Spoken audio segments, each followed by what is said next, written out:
Hello guys তো আপনারা দেখতেছেন এগুলা চীনের হাঁস।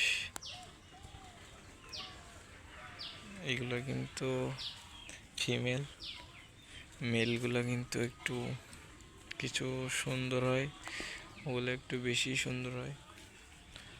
তো ওইটা এদিকে নাই বলে এখন দেখাতে পারতেছি না আপনাদের, তো অন্য কোনো ভিডিওতে দেখাবো।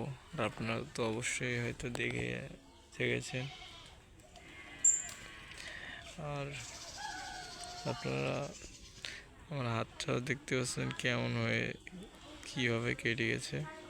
সাইকেল উঁচু করতে গিয়ে হাতের এই অবস্থা। তো এখন বর্তমান সাইকেল উঁচু করতে পারতেছি না। আপনারা দেখছেন ওইটা মসজিদ আমাদের।